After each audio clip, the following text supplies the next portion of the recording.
Welcome, everybody. It's so great to see you today. Thanks for joining us either live or watching the recording. I'm super excited today for the conversation we're going to have with Jerry Nesbitt.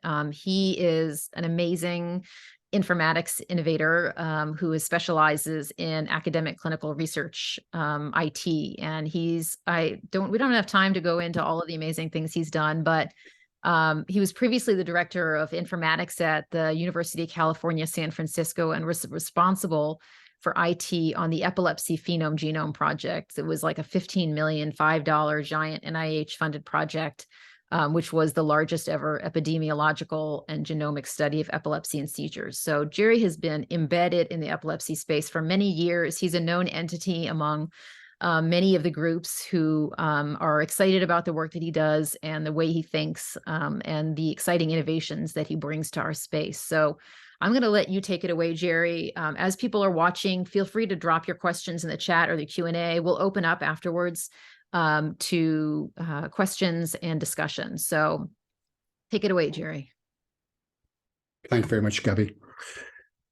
Okay, so hi and welcome. I want to introduce you to CRID, which is the Clinical Research ID. And later I will show you provide you with a demonstration of how to create an account and create your own clinical research identifier. So when you are a patient or as a parent, you enroll your child in a research study, you expect the research studies that you're enrolled in to be actually coordinated, working together. You expect the data that they collect in the different research studies to be shared. But in reality, your data is rarely shared or reused across research studies. And you often find that you're completing the exact same data collection forms across these multiple studies, and that can be a source of frustration. The truth is that the research data is typically locked away in what's called inaccessible data silos. And if data is shared, they have to share it share the patient's name, your child's name, address, and date of birth in order to be able to link that data across research databases. That's not acceptable. It has to change. And I always felt that the crux of the problem was the lack of a patient identifier that links the same patient's data across research studies. And that's why I created CRID. So what is CRID? CRID is the Clinical Research ID. It's a unique, universal patient-generated identifier to facilitate collaborative rare disease clinical research. So it's a free service that allows the parent or the patient to create their own unique identifier specifically for clinical research. So it consists of 8 letters and numbers that are randomly generated. So here's an example one of A1, B2, C3, D4. It's just random letters and numbers, and that is the CRID. The thing about it as well, it's not a government-generated identifier, it's generated by the parent or the patient and not a government organization. So this diagram just illustrates how it's used. So we imagine here the patient or the parent going to the website, creating their CRID identifier, and they share it with this researcher on study A, and then they enroll in another study called study B, and they share it with that researcher, and then they enroll in a patient registry, and they share it with that registry. And each of these studies are collecting their own data, and up to now, they are data silos. They can't talk to each other. But now that they share this common patient identifier across these databases, they now have the ability to integrate, share, reuse these data sources. And that's the power of CRID. So the benefits of CRID, well, it allows you to reuse, merge, share de-identified research data. You can eliminate these standalone data silos. You can share data across research studies without sharing the patient's PHI or PII, like name, address, date of birth. The parent or the patient decides who and if they wish to share their CRID with a research study. It's always optional. So the CRID principles are: it's always free for the patient, it's always optional as part of a research study, and it's always private. It's not shared, sold with any other organization. So here's a quote from Tracy Salazar, who said that using a CRID empowers the patient's family to be in control of their own research data, allowing them to share their data with whomever they want, when they want. This is an important step in sharing data silos, so the burden on the patient's family can be reduced and research can move forward faster. And that sums up the main benefit of CRID. So CRID is IRB approved, and this means that it complies with various research regulations. It meets accepted ethical standards, and it adequately protects the patient's identity as well. So that is good news. So I'm going to jump over now to give you a quick demonstration of creating a CRID identifier. So the website is thecrid.org. And the first time you come to the website, you have to create an account. After you create an account, you'll be able to log in. So I'm going to actually create an account.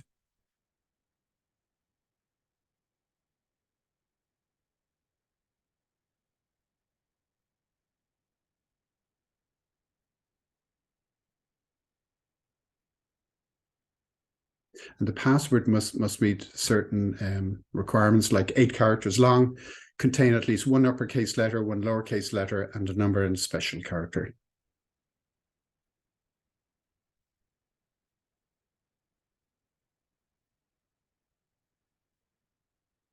And you can also put in a second email address. So if this email address here ever stops working, you can use this backup email address, but it's optional.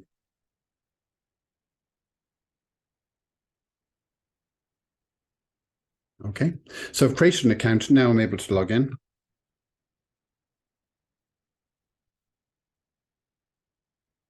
So it brings it to this page here where you can add a person, or you want to create a CRID for a person. Click on Add Person, put in their nickname, last name, select their sex, date of birth, and then their required fields. And then these are optional fields. You can put in the disease name if there is one. You can put in the gene if you want, and also if there is a genetic variant, you could put in the genetic variant information there. And click Save. And it has created the CRID, and you can see here that the random identifier created for this patient here is 3T5M-BZ2J. It actually won't use the numbers 1 or 0 or the letters I or O to avoid, or L, or to avoid any confusion. And then you could add, if you want to add another one, you can click this icon here and you can create a second identifier. And the idea is that you will then share this identifier with the research studies that you are enrolled in. You go back retrospectively and tell them, previous studies, hey, I just generated CRID. Can you attach this to my child's data on your research study? Or any new studies, you can tell them that this is your CRID. Please add it to your child's or to your data. Okay, that is the demo of my CRID. As you see, it takes less than 2 minutes to create an account and to create an identifier. And then once you create that, you never need to come back to this website. You've created an identifier, and then every 3 months I will send you an email just reminding you of your account and also the CRID identifier or identifiers that you created. So you will be constantly reminded of what that identifier is. That is it, Gabi. So if anyone has any questions, or if wants me to clarify anything, please do so now. Yeah, and people should, got a hand raised here. Okay.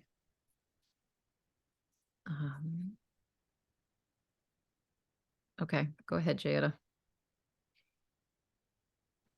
Hey, Jerry, so when you start, you enroll in a study, is it always going to be there, the option to put it in?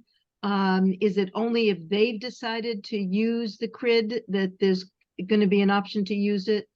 So yeah, it's yeah, the researcher, it's up to them to decide that they want to collect the CRID identifier. So you can suggest to them that they do collect it, but you'll probably find that research, especially in the rare disease space, that research studies are actually starting to include CRID in their data collection, data elements. And can you clarify the difference between a GUID and the CRID? Yeah, the GUID is an identifier that's created by the NIH NINDS organization. GUID stands for Global Unique Identifier, and it's a totally different approach to CRID. CRID is patient generated. GUID is generated by the PI, the doctor running the research study. And they need the child or your precise name, first name, middle name, surname, city of birth, state, zip code, I think, date of birth and sex in order to create a GUID for you. So if they get one, they're missing your middle name, or they get some spelling mistake wrong, it generates a totally different GUID. And it's my opinion that most PIs don't have that detailed information about a patient, that they are generating GUIDs that the patient knows nothing about and is likely, more than not, to be incorrect. So I think this is a better approach. The patient is in control. The patient decides who to share it with, whereas the GUID, the patient has no knowledge of it, and it's nearly guaranteed to be incorrect. And can you talk a little bit about the advantage? So over the years, I have signed Elliot, my son, up for, I don't know how many studies. Anytime somebody asks, I'm like, yes, learn, let's do it. Mm-hmm. So traditionally that data, I mean, I never hear from any of these studies, right? I mean, so great, we're going to take all of his information, we're going to run with it, we're going to do whatever we need to do with Elliot's information, and then it disappears. So what's the difference if, like, or how could it benefit us if we decide to go back and I say, okay, I have all of these old and, consent forms, and I contact them and say, hey, can you add this in? What can I then do with, if my CRID is a part of those studies now? Yeah, well, it actually adds immense value to that data, because now that researcher can go to another researcher and say, look, we've actually added in the CRID, and we've got all this Vineland data from 2 years ago, and you've got Vineland data for probably the same patients from 6 months ago. We can actually compare data now, because they know they can now match patients. So CRID, going back retrospectively, adds immense value to that data. That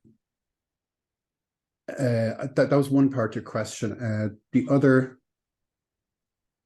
Yeah, it's actually getting access to your data. So, I'm sure it has been near impossible. So if you ask the PI for a copy of Elliot's data from, all the research studies you've been enrolled in, they may shake their head and say, look, we're not resourced to do that. We can't. But moving forward, you've got to request that, research studies that you'll be involved in. You've got to say to the PI, do you know what? This is all valuable data that I want to make sure is shared. So can I gain access to that data, after the study has closed? Mm-hmm. And then you can hold on to it and share it with other researchers going forward. And because it has the CRID identifier on it, it can be matched up with future research databases. So that is the value of CRID. Yeah. So if I sign up for a new study, I say, hey, here is my CRID ID for Elliot. And then they can go back and find the other studies that have been linked with CRID and pull all that data. So it means that whoever's doing research now can see Elliot at all these different points over time and learn more from the research that they're doing. Is that accurate? Yeah, that is accurate. Also, as well, there are just some forms, you're every study you're filling out the exact same forms. There's some forms that just don't need to be filled out. The researcher should be just, you should be able to provide them with, hey, here's a copy of Vineland from a study I was enrolled in 6 months ago. Nothing has changed, rather than having to go through the same data collection forms again. That's big. That's a big time suck in our lives. Yeah. Yeah. Because these forms are not getting shorter, as they are a huge, require a huge amount of time to complete now. Yeah. And I want to welcome people to put questions in the chat or the Q&A or raise your hand. But in the meantime, can you maybe talk a little bit, Jerry, about a project that you've worked on that you think, where CRID has been integrated and maybe some value add from that, or how you're planning to do something moving forward that you think it's going to be really a game changer? Yeah, I'm aware of I know a lot of projects that I'm actually aware of, and a lot of projects that I'm not aware of are actually starting to use CRID. So, if I go into, I occasionally see things on Facebook, research studies I know nothing about, and they're requesting their community to sign up for CRID that I had no knowledge of. I see that quite a lot. But, research studies that I've been involved in, one recently has been the SCN2A clinical trial readiness study. So there was a CRID identifier used in that particular study.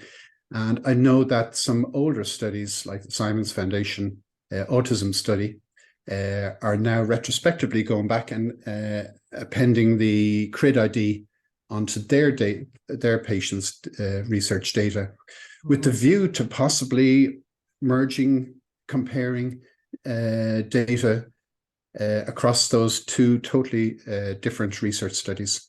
So that's a real example of how CRID has been used. But I'm aware of about 5 different research studies, and all and I know under CombinedBrain that a large number of organizations under CombinedBrain are also starting to use CRID for not alone for data collection, but also for specimen identification. So they're adding the CRID identifier to the specimen.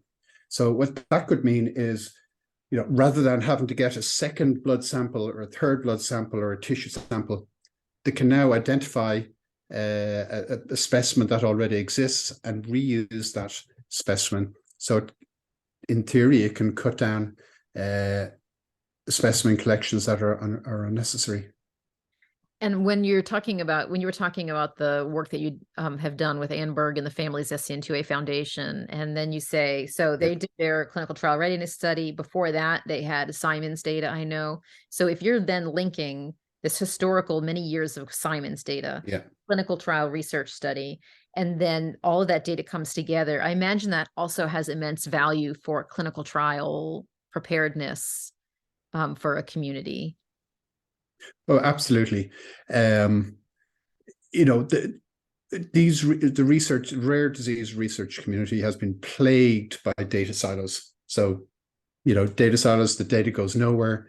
Now you're opening up historic data that has, you're opening up the value that was in that data silo.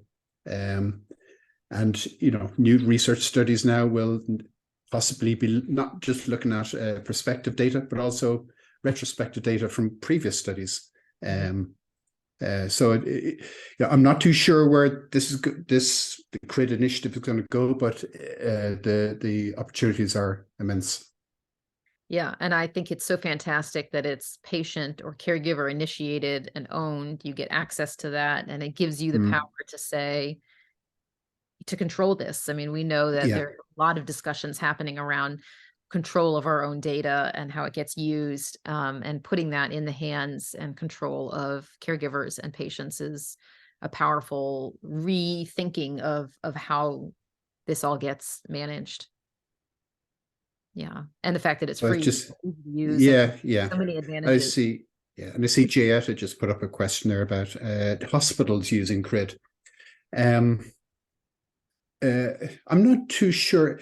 CRID, it's controlled by the patient. It's the patient or parent decides who to share it with. It's also private as well. Whereas if it becomes part of a hospital record, giving away some of that privacy, they'll know then that you're involved in, other research studies possibly. But I have not set any restrictions on CRID. So if it wants to be used by a hospital or a hospital or a family physician, I have no issues with that, because it's the patient.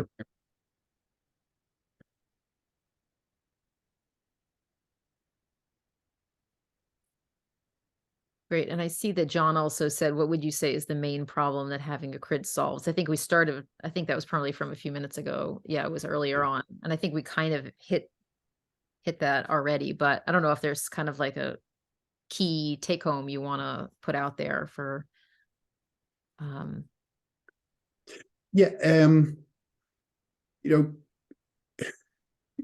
CRID solves the problem of data silos, which are plaguing and holding back rare disease clinical research. There is no doubt that these data silos are a blight on research. It is optional, it's free, and it's private, and they're the principles on which CRID is developed. So yeah, the main problem is data silos and trying to speed up results in the rare disease clinical space. Mm-hmm. Yeah, and I think those silos are so damaging to progress, right? It's like a little bit of data lives here and a little bit of data lives there and a little bit of data lives there, and people aren't sharing or talking. But if we pool it, we have so much more learning. Like a lot of these rare disease, they're very rare, but there's a lot of common aspects across these research studies. Autism is a common phenotype across multiple genetic epilepsies. So you'll probably see a lot of these different groups actually comparing data, because they may have similar treatment paths. So CRID, I think, can play a role in bringing different disease groups together as well. Mm-hmm. Yeah, which is so important. We know that the more we work together, the more collaborative we are, the faster we'll kind of reach our goals. And I know that you're working with some groups internationally, like I know SGS Foundation. SGS is on your list. They are based in Europe. So CRID is something can be used anywhere in the world, right? Yeah. So it's there's no geography associated with it. It's I know the University of Melbourne are planning to initiate a very large genetic epilepsy research study later this year. They're going to be using CRID. The Instone project, they'll be using CRID. And it's an optional identifier, so patients don't have to have a CRID to enroll in studies, but there is a benefit to creating one and sharing it. Mm-hmm. But anyway, it's not associated with Europe, the US. It's a global initiative. Right. And I know that there's these other groups, like NORD has registry stuff and RareX has registry stuff. Are you looking at working with them and integrating with them as well? Yeah, I believe. I know RareX are now collecting the CRID as part of their research, so that they see the value in it. I'm having very early discussions with groups like RareX and NORD about taking a greater involvement in running of CRID. I still think it's early days yet, but I'm looking at working with non-profit groups, the owner, the custodian, the overseer of CRID. Right. Well, you all heard it here. You guys are early. You can be early adopters. You can be first on the train to adopting this within your communities. I know personally we're looking at doing it within the SCN8A community and how we could really help families see the value in being able to gather and control where their data goes and how it's used. So I'm really grateful to you, Jerry, for creating this, for putting it out there, making it free, easy to use. And, you know, I think this really can help open things up if we can get more people to use it. So I think bottom line is, if you like the idea of this, ask for it to be a part of studies that you're in. You know, say, you know, I'm sure I'd love to sign up for your study, but can you make sure you add the CRID? I'd like to be able to have my data be used beyond this study. So I'm so excited. And as things continue to grow, keep us posted. We'll share more. And if people have questions, you can feel free to reach out to me and I can get you in touch with Jerry, or you can go to thecrid.org to learn more and directly reach him there. So any final thoughts, Jerry? I think this was an amazing overview and I'm so excited for where this is going. Yeah, I'm just very excited to work with the rare disease community and roll out CRID, because I'm really excited about its potential. Yeah. Well, thank you for all the work you've done in the past, now with CRID, the future. I am working with you closely on a number of projects. So I'll be following up with you about other things soon. And thanks for joining us today. And be in touch if you have any questions. Thanks, everyone. Thank you.